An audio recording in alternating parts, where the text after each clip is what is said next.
Glória a Deus, aleluia. Bom dia, irmãos, paz seja convosco, amém? Eu quero tomar o gancho do pastor Ayrton, orando aqui pela oferta. Estava lá atrás, Deus estava falando comigo. Durante a minha jornada, eu investi em várias coisas, em várias mesmo. Desde o mercado financeiro, criptomoeda, imóvel. Mas com toda certeza, o melhor investimento na minha vida foi na obra de Deus. Porque através desse investimento eu não vi os juros, ou os dividendos, ou o que seja. Mas eu vim para a igreja almas. Porque através do nosso investimento na obra, nós possamos alcançar mais pessoas. Então seja fiel. Talvez você possa estar dizendo, mas eu não tenho muito. Mas a própria palavra diz que se você for fiel no pouco, no muito Deus vai te colocar.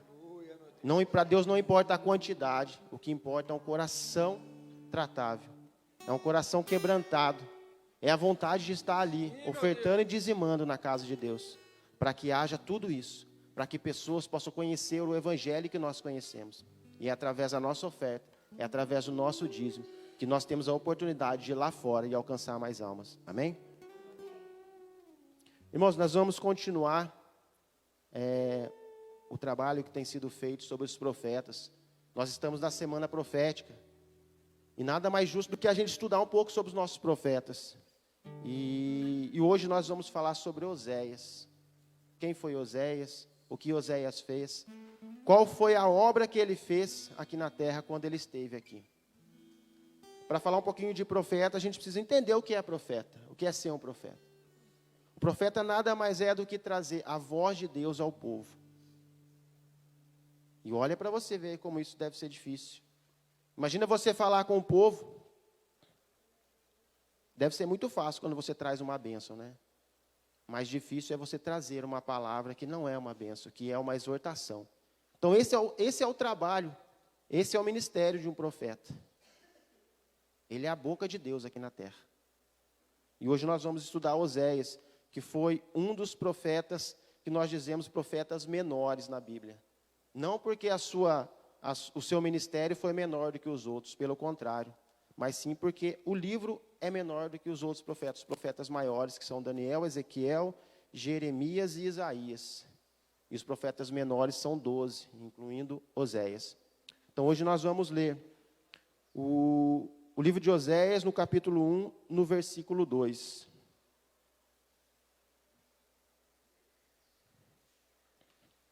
O princípio da palavra do Senhor por Oséias, disse, pois, o Senhor a Oséias: vai, toma uma mulher de prostituição e filhos da prostituição, porque a terra se prostituiu, desviando-se do Senhor. E foi-se e tomou a Gomer, filha de Diblaim, e ela concebeu e deu-lhe um filho. E disse o Senhor: põe-lhe o nome de Jezreel, porque daqui a pouco visitarei o sangue de Jezreel sobre a casa de Jeú, e farei cessar o reino da casa de Israel. E será naquele dia que quebrarei o arco de Israel no vale de Jezreel. E tomou ela a conceber e deu-lhe à luz uma filha, e disse: põe-lhe o nome de Loruama, porque eu não tornarei mais a compadecer da casa de Israel, mas tudo lhe tirarei. Mas da casa de Judá me compadecerei, e o salvarei pelo Senhor, seu Deus. Pois não o salvarei pelo arco, nem pela espada, nem pela guerra, nem pelos cavalos, nem pelos cavaleiros. E depois de haver desmamado a Loruama, concebeu-lhe à luz um filho, e disse-lhe: põe-lhe o nome de Lo-Ami, porque vós não sois meu povo, nem eu serei vosso Deus. Amém? Senhor Deus e Pai, na Tua graça e na Tua presença, mais uma vez estou aqui, Senhor. E Te agradeço por esse cuidado, por essa palavra. Que em nome de Jesus, Senhor, possamos compreender o estudo de hoje, Pai, que colocou no nosso coração. Que possamos conhecer um pouco mais esse profeta, Pai, que foi vontade aqui na terra. Que em nome de Jesus, Senhor, eu possa ser usado nas Tuas mãos, Pai, para trazer a Tua palavra e a Tua vontade. Que nós que estamos aqui, Senhor, possamos ter um coração tratável e ensinável para compreender tudo aquilo que hoje o Senhor irá falar conosco. Amém? Pode se assentar.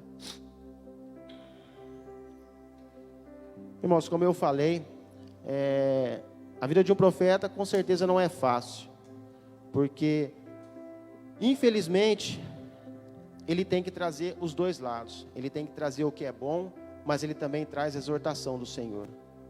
E o povo nem sempre está disposto a receber essa exortação. É muito fácil quando a gente chega para alguém e diz algo bom e a pessoa de bom grado recebe aquilo e sai alegre, pulando e fala, opa, agora sim. Mas difícil é quando a gente vai e fala algo para a pessoa que não é do agrado. Isso nós temos visto no dia de hoje muito. Porque as pessoas elas não estão preparadas para ouvir algo de mudança. Nós não queremos mudar. Aquele povo não queria mudar. E nós vamos continuar na leitura aqui e vocês vão entender o que eu quero dizer. Aquele povo ele não queria mudar, ele estava enraizado no período que a transgressão era tão grande que ele já não tinha olhos para enxergar o outro caminho.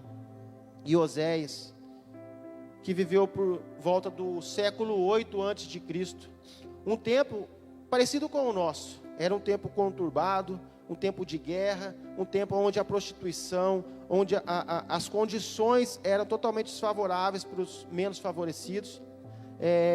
Havia muito roubo, havia muito desvio. Então, ele é muito semelhante ao nosso tempo, ao que nós vivemos hoje. E aquele profeta se levantou no reino norte, porque Israel naquele tempo era dividido em dois reinos. O reino sul, onde era chamado Judá, onde estava Jerusalém, onde a maioria dos profetas estavam ou viveram. Mas Oséias, todo o seu ministério praticamente foi feito no reino norte. O reino norte é onde era chamado Israel. E a sua capital era Samaria. E ele viveu todo o seu tempo ali, todo o seu ministério ali. Alguns dizem que no final da sua vida ele desceu a Judá, a Jerusalém, para pregar também. Mas a Bíblia não diz isso. Então, ele até tem um relato dele falando de Judá, mas não diz que ele veio a Jerusalém. E Oséias se levantou naquele povo, no povo norte, e começou a pregar a palavra de Deus. E antes disso, antes de tudo isso acontecer, Deus falou com Oséias. Uma palavra muito forte. Imagina Deus chegar em nós e falar assim: você vai tirar uma mulher da prostituição e casar com ela. No nosso tempo é totalmente inconcebível isso. Porque nós olhamos não só para nós, mas nós olhamos o que as outras pessoas vão pensar. Porque infelizmente está enraizado no ser humano. Nós olhamos principalmente o que as pessoas vão pensar de nós. E deixamos de ver o que nós mesmos pensamos de nós. E Oséias, no seu tempo, como eu disse, um tempo difícil, que é muito parecido com o nosso, que havia não gostavam de profetas que se levantavam para dizer o que era contrário ao povo, o que era contrário àquelas pessoas que viviam na prostituição. Oséias aceitou, falou assim: lá eu vou, então, se é o Senhor me mandando, eu vou. E ele tirou a Gomer, uma prostituta, uma pessoa da prostituição. Alguns dizem que Gomer, ela não era uma prostituta comum, mas ela era uma prostituta religiosa, aonde ela, nos altares de Baal, ela era oferecida ali. Isso alguns historiadores, na palavra não diz isso. Mas como nós estamos num tempo de estudo, eu acho que é muito legal trazer essa visão também. E aí Oséias chega nessa mulher e retira ela daquele local e traz para casa. E o Senhor concebe um filho. O primeiro chamado Jessel, que traduzindo quer dizer, Deus semeia. Ou seja, Deus semeou no meio daquele povo. Deus quis estar com aquele povo do mesmo jeito que Ele quer estar conosco hoje. Ele vem semeando da nossa vida. Mas aquele povo não quis saber. E talvez quando nós olhamos a história de Oséias, nós pensamos assim: meu Deus, o que eu faria no lugar dele? E ele não parou, ele continuou. O Senhor deu mais uma filha a ele, que chamou Loruama, que traduzindo, eu não me compadecerei de vós. Deus semeou naquele povo. Aquele povo não quis saber. E aí, simplesmente, Deus disse: eu não me compadecerei de vós. E como eu disse, aquele tempo era um tempo de guerra, onde por qualquer coisa as pessoas queriam conquistar. E a palavra daquele tempo era conquistar espaço. As guerras eram para conquistar espaço. E Deus, e na palavra, quando a gente olha, esse povo ele foi assolado pelos assírios. Ou seja, Deus tirou a mão e deixou que o inimigo viesse. E Deus concebeu mais um filho, chamado Lo-Ruama, que traduzindo é: vocês não são meus filhos. Imagina Deus falando para nós que nós não somos filhos.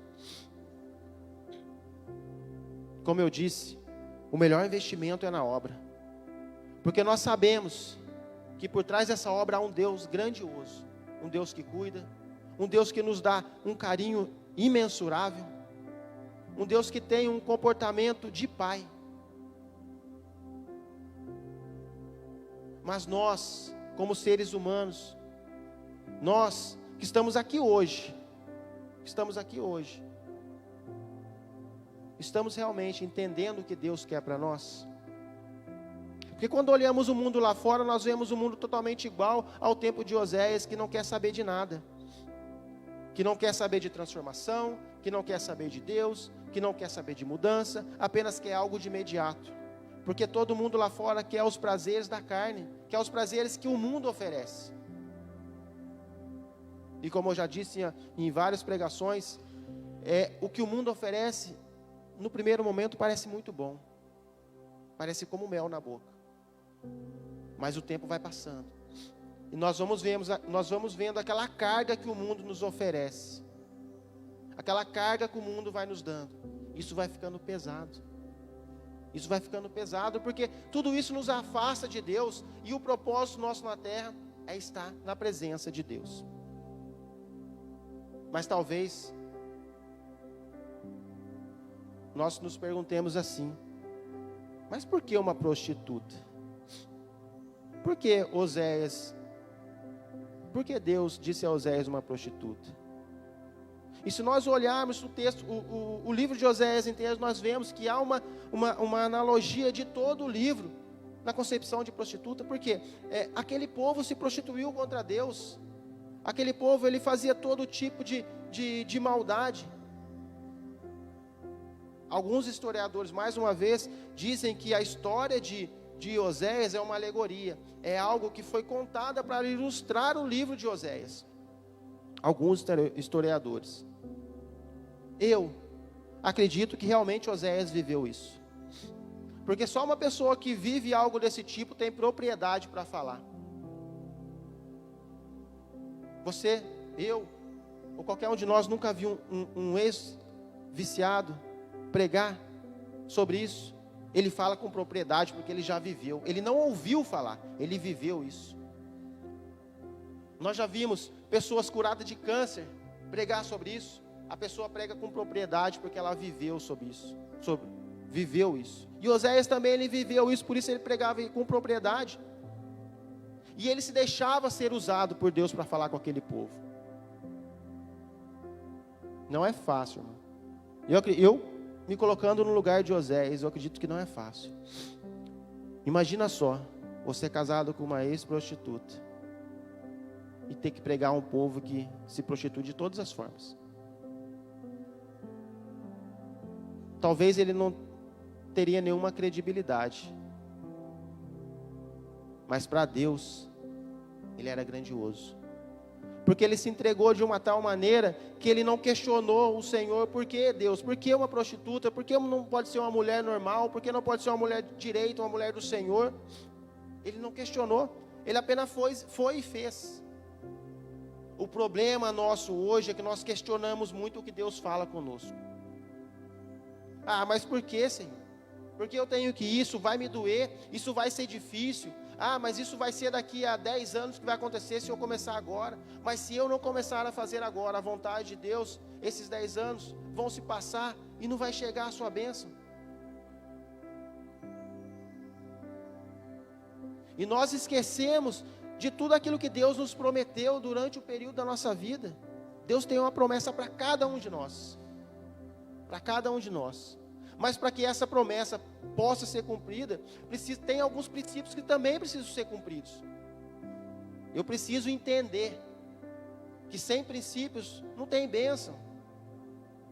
Eu não posso ser igual àquele povo que se prostituía e querer que Deus me abençoe. Não tem jeito, não existe isso. Para que Deus me abençoe, eu tenho que andar corretamente. Eu tenho que meditar todos os dias na palavra de Deus, como a própria palavra diz. Meditar todos os dias nela. Porque a palavra diz que o aprender vem pelo ouvir. O ouvir é a palavra de Deus. Muitas pessoas não vieram aqui hoje, porque talvez disseram assim, é um estudo. Não, eu não quero um estudo. Mas eles esquecem, se você não estudar a palavra, se você não souber com propriedade o que está escrito aqui, como que você vai cumprir os princípios, como que eu vou cumprir os princípios, se eu não tenho um relacionamento com Deus, se eu não sei o que está escrito aqui. Irmão, ninguém casa sem conhecer. Porque se você casa sem conhecer, depois quando vem as dificuldades, quando vem os defeitos, é muito mais difícil você passar por eles. Então não tem como eu ter um relacionamento com Deus sem conhecer a palavra, sem meditar, sem estudar, sem saber quais são as vontades dele para a minha vida. E não há outra forma. Não há outra forma senão meditando. Oséias foi usado por Deus.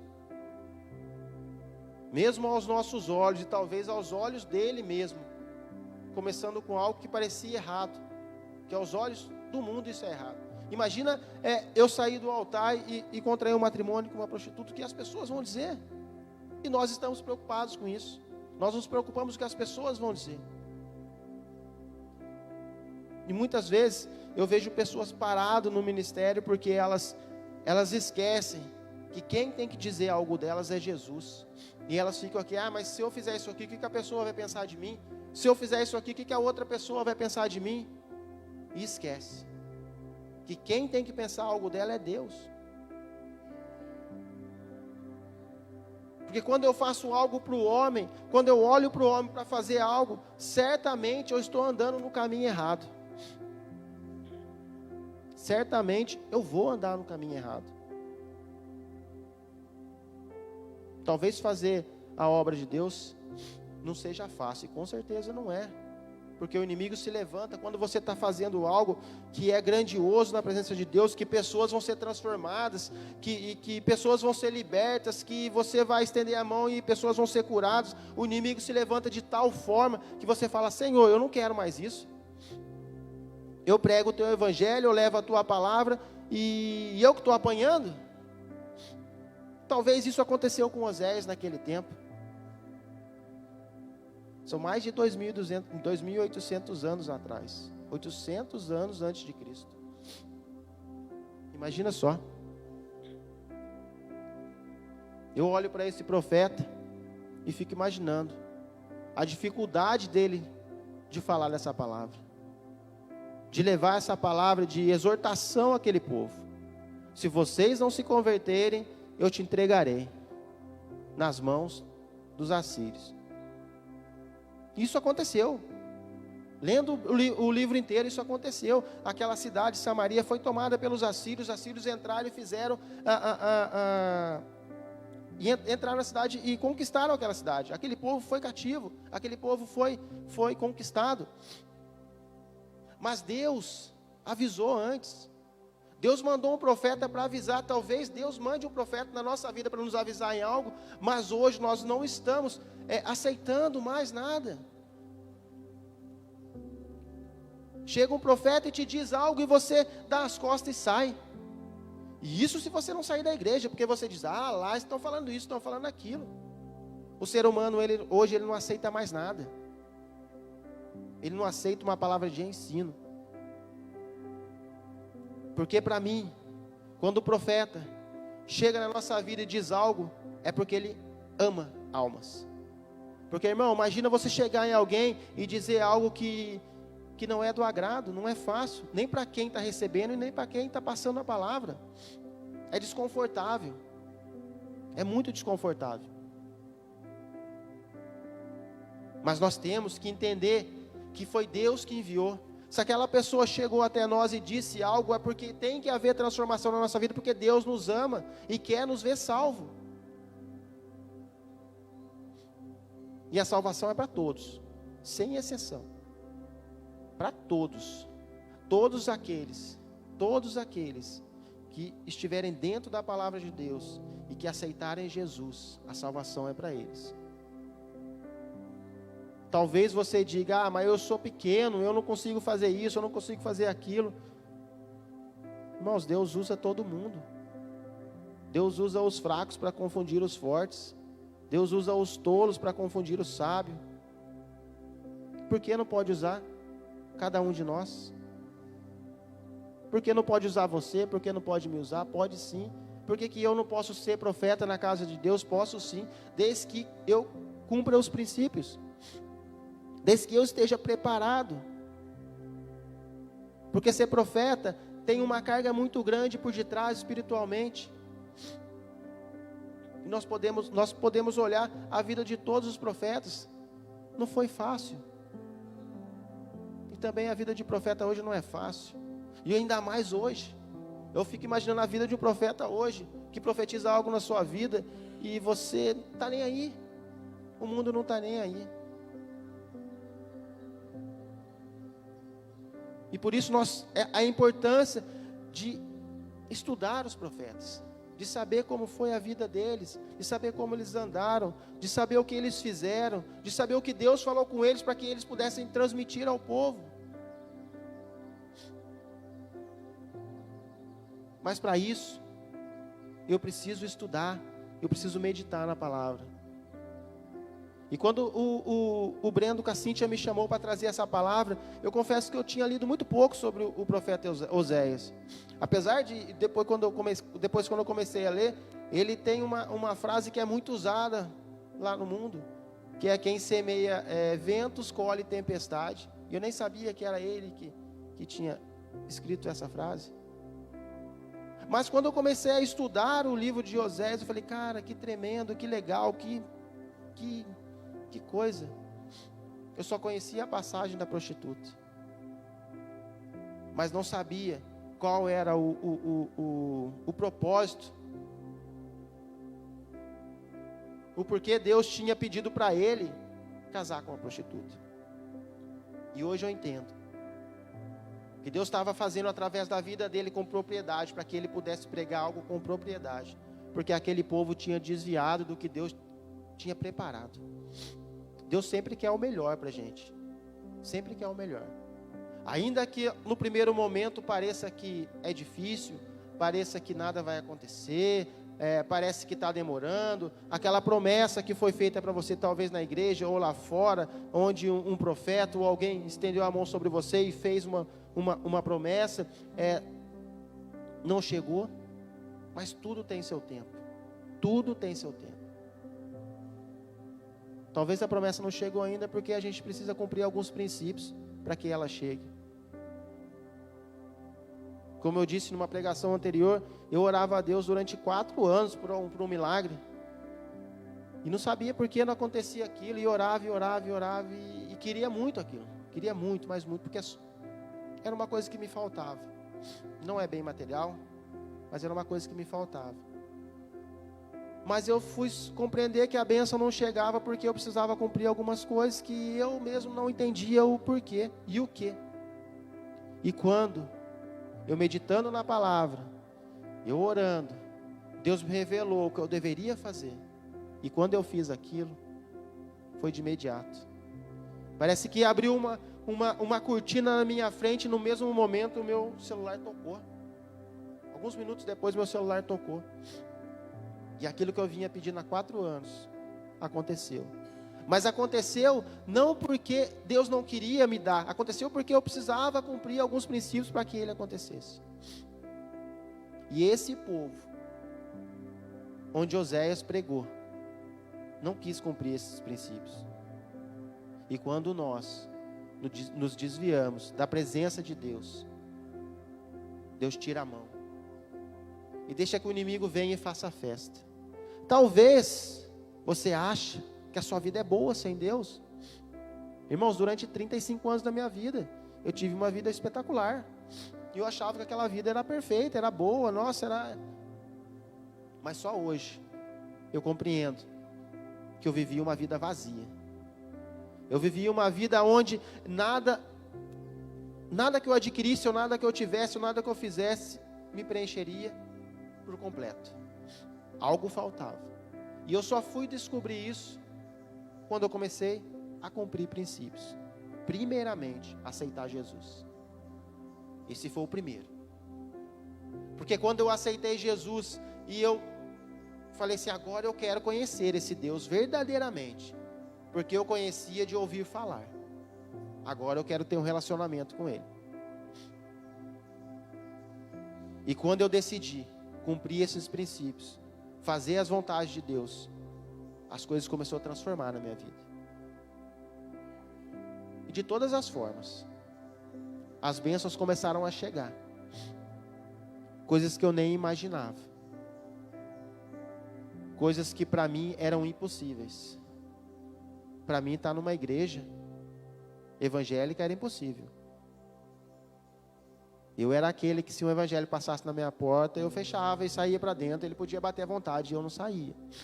Não porque eu não gostava da pessoa, mas porque eu não queria conhecer a palavra. Porque o inimigo falava no meu coração para que eu não conhecesse. Porque ele sabia que o dia que eu começasse a ter um relacionamento com Deus e ler a palavra e meditar, a minha vida seria transformada. E se foi comigo, pode ser com qualquer um. E mais uma vez eu digo, nós temos que ir lá fora.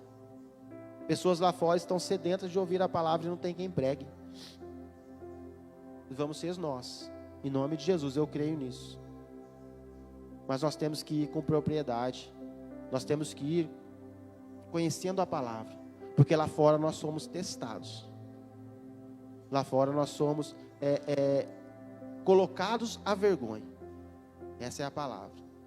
O inimigo ele faz de tudo para nos envergonhar lá fora. E se nós não estivermos preparados em cima da palavra, certamente seremos envergonhados.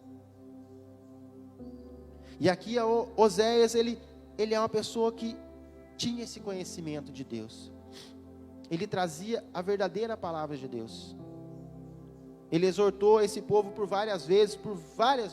Ele falou com esse povo, converta-te, volte a Deus. Mas esse povo não o escutou. E ao final, como eu disse, eles foram conquistados pelo inimigo. Mas o mais bacana de tudo isso é que no final do livro de Oséias, ele faz uma promessa.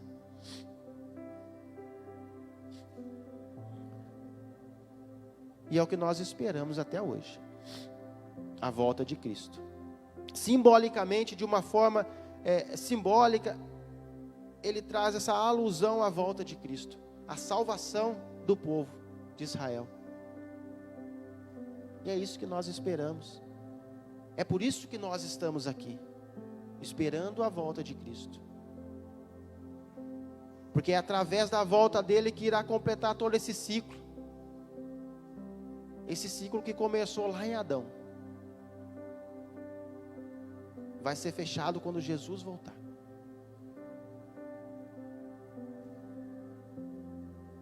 E a passagem de Apocalipse, que eu acho muito legal, é que não haverá mais dor, não haverá mais lágrima naquele local. Imagina um local onde você não vai ter mais dor, você não vai ter mais lágrima, você não vai ter mais tristeza, você não vai ter mais preocupação. Você vai estar só ali, adorando, adorando, adorando e adorando.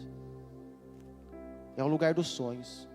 Porque nós vivemos num mundo onde a preocupação é muito grande, onde os desafios são enormes, onde cada dia quando a gente acorda, eu tinha um amigo que falava, a gente fala assim, matar um leão, mas eu tinha um amigo que falava assim, você tem que cuidar do leão para que ele não te morda, porque se você for tentar matar, ele vai tentar te morder.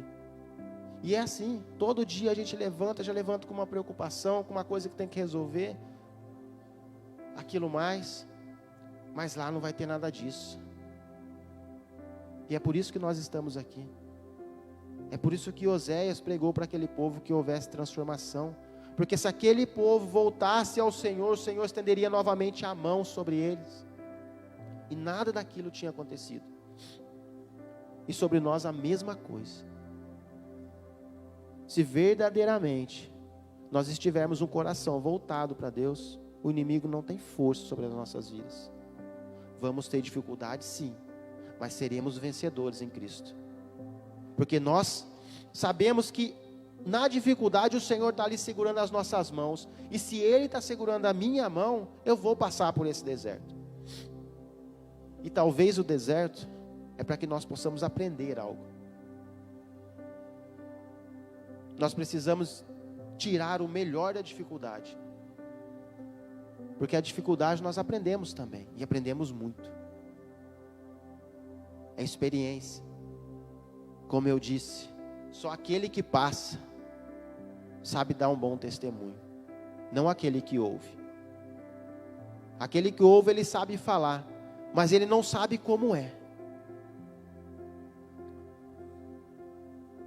Só um ex-doente pode falar com propriedade sobre a doença que ele teve. Só um ex-drogado pode falar com propriedade como é ser viciado. Então nós precisamos passar pelo deserto, sim, para que nós possamos crescer como seres humanos e espiritualmente também.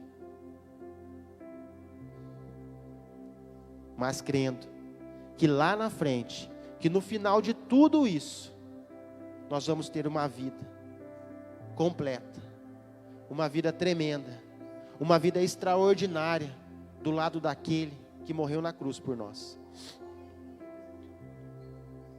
E eu tenho certeza que é isso que cada um que está aqui espera, porque senão a gente não estaria aqui.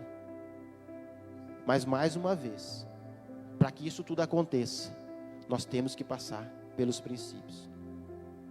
E a vida é um processo. Cada dia tem o seu dia. Cada dia tem o seu problema. Cada dia tem a sua luta. Cada dia tem algo que nós precisamos passar, para que o próximo dia seja um dia novo. Para que o outro dia seja um dia novo. Para que nós possamos todos os dias nos renovar na presença de Cristo. Eu amo fazer missões. Eu amo estar lá fora, eu amo conversar com pessoas. Não parece, né? Parece que eu sou tímido, quietinho, mas eu amo conversar com pessoas. E eu amo ver pessoas transformadas por Cristo. Nem todo mundo vai ser através de mim. Nem todo mundo. Talvez de 10 pessoas que eu fale, uma vai ser transformada. Glória a Deus por essa uma pessoa que foi transformada. Mas talvez essa pessoa que se transformou através da minha palavra, ela vai transformar as outras 9 pessoas que eu não consegui. Mas se eu não tivesse falado para aquela única pessoa, as outras 9 não teriam sido transformadas. Talvez Oséias buscou somente uma pessoa, 2, 3. Mas ali nenhum quis ouvir a palavra do profeta. Estudar os profetas é tremendo, é maravilhoso, porque ali nós compreendemos a dificuldade de pregar o evangelho para o mundo. Não é fácil, irmão, não é fácil. Porque as pessoas, elas olham para aquele que segue a Cristo e falam assim: ah, esse cara é louco. Ele abriu mão disso, para viver essa vida. Uma vida que ele sai da casa dele, vai para a igreja, volta, vai isso, faz aquilo. Ele vive para a igreja. Mas mal ele sabe que viver para Cristo é muito bom. Viver para Cristo é extraordinário. Saber que a minha dificuldade, quando eu coloco o joelho ali, tem alguém que me responde. Tem alguém que olha por mim. Tem alguém que me protege das armadilhas do inimigo. O mundo precisa conhecer isso. O mundo precisa conhecer. Mas precisa de alguém. Precisa do profeta para falar. Como eu disse aqui, talvez nem todo mundo te ouça, como foi com Oséias. Mas se conseguirmos alcançar uma pessoa, Deus se alegra por isso. Nós ouvimos muito de milagre, as pessoas querem algo extraordinário. As pessoas querem vir para a igreja e o milagre de repente acontecer e mudar a vida. Pode acontecer? Obviamente que pode, mas nem sempre é assim. Sempre começa com uma pedrinha, é uma, é duas, é 3, é 10 e assim por diante. E quando a gente vê, um monte já saiu do lugar. Mas é um processo. Tudo na vida é um processo. Como eu disse, eu demorei 35 anos para conhecer o verdadeiro Cristo. Mas foi um processo. Eu precisava passar esses 35 anos para que algumas coisas eu tivesse propriedade para falar. A minha experiência durante 35 anos, hoje, ela serve para que eu possa falar para algumas pessoas em particular. E essas pessoas vão me ouvir porque elas me conhecem e sabem o que eu passei. Então, talvez, quem está aqui ou quem está em casa nos ouvindo, vai se perguntar: será que a minha experiência vale para alguma coisa? Sim, vale para muito. Vale para muito. Quando você abrir a sua boca com propriedade para falar do amor de Cristo, a sua experiência vai valer. Porque aquela pessoa vai olhar para você e falar: nossa, mas ele era assim, hoje ele é dessa forma. Eu também quero conhecer esse Deus. Eu tenho curiosidade de conhecer. Como foi comigo? Eu tive curiosidade de conhecer. Conhecia de ouvir falar.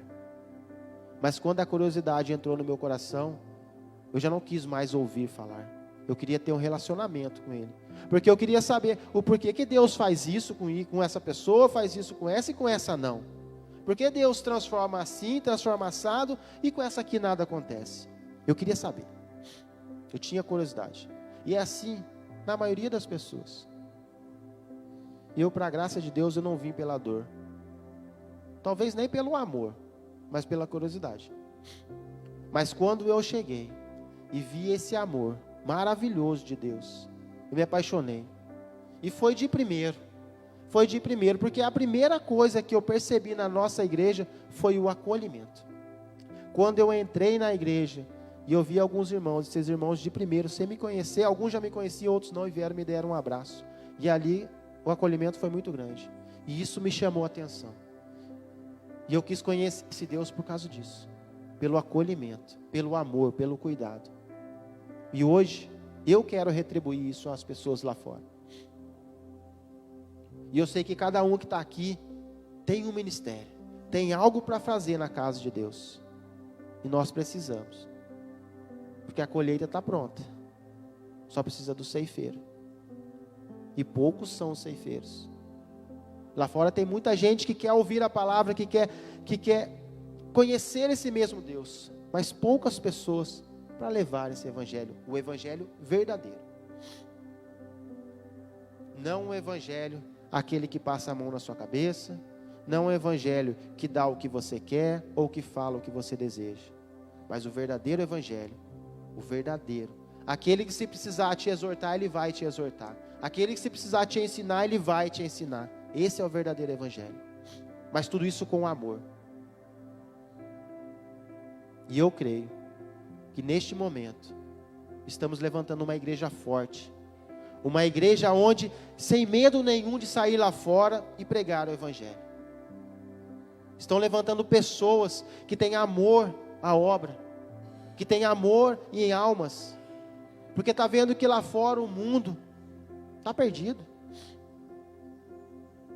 Então, se eu conseguir ganhar uma alma, Deus fica muito feliz. Se levante, quero orar com vocês.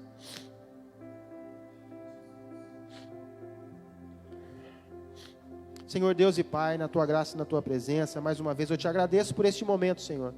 Porque o Senhor tem usado, Pai, tremendamente aqueles que estão aqui em cima para falar do Teu amor. Então, que em nome de Jesus, Pai, nós possamos cada dia mais ser edificados por esse amor, por esse cuidado. Que em nome de Jesus, Senhor, cada um dos Teus filhos que está aqui, Senhor, possa receber, Pai, um coração, Pai, um coração ensinável, um coração tratável, um coração onde o Senhor fala conosco e tudo é transformado. Que as nossas bocas, Pai, possam ser usadas para pregar o Teu Evangelho. Que possamos ter coragem, Senhor, de enfrentar esse mundo lá fora, aonde as pessoas hoje, Pai, maltratam aqueles que pregam o Teu Evangelho. Mas sem medo, nós iremos. Porque nós sabemos, Pai, que a Tua vontade prevalecerá sobre as nossas vidas, que o nosso propósito é levar o Teu amor, Pai, Por isso, em nome de Jesus, fortaleça cada filho seu que está aqui, Senhor, aqueles que estão em casa assistindo, Pai. Que em nome de Jesus, cada um dos teus filhos possa sentir a tua mão, possa sentir o teu amor, Pai, possa sentir a tua força, e aonde eles colocarem as mãos, haverá bênção em nome de Jesus. Aonde eles colocarem os pés, será terra fértil em nome de Jesus, Pai, porque os teus filhos estão, Senhor, cheios do teu amor, cheios da tua graça, com sede de levar o teu evangelho, Pai.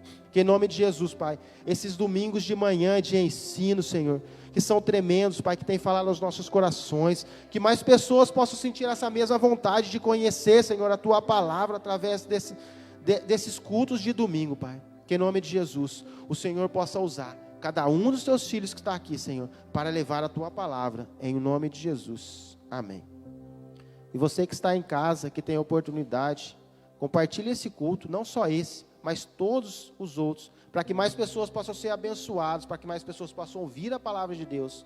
Isso também é evangelizar, levar a palavra de Deus através das mídias sociais.